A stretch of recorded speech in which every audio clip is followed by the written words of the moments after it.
Hi. So now that we've started really looking at data and writing down potential plot points about our data, we need to take a minute to talk about something called the level of analysis. So that means that's the units or the level at which you're working with your data and which you're thinking about your data. In our example, using the Sustainable Society Index, we're using data at the unit of analysis of the country. So we're looking at what's happening for the country. How many people in that country have access to water? That does not mean that we can make assumptions about things that are happening to the individual people in that country. So not every single person, if 35% more people in that country have access to water in a given year, that doesn't mean that every single person in that country has a 35% probability of having access to water. This is a really critical point in working with data to tell stories, especially around data journalism. It can be very frustrating because often you don't have the data at the level that you need it to make the claims that you want to say. For example, here is a very interesting article on the prescription of antidepressants.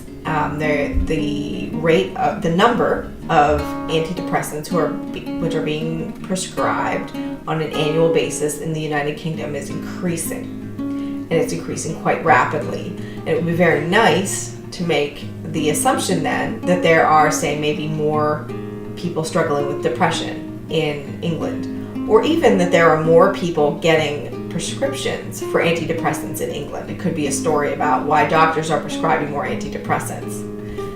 However, the unit of analysis here is the country level. So we're looking at the number of antidepressants that are being prescribed for the whole country.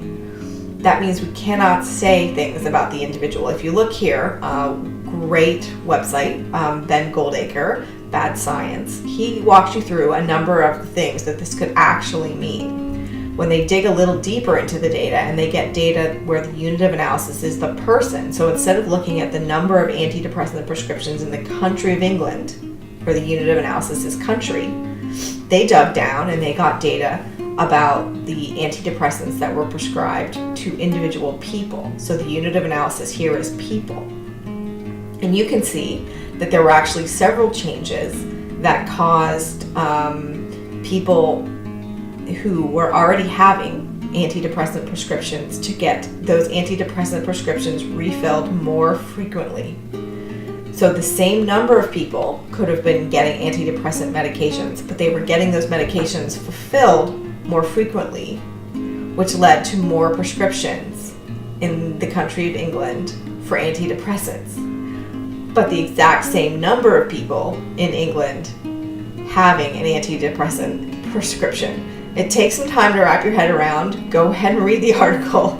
But this idea of the unit of analysis is critical in data journalism and very, very frustrating because often you want to talk about individual lives, individual stories, individual people. And if you want to talk about individual people, you have to have data that is being collected and analyzed at the level of the individual person, not at the country.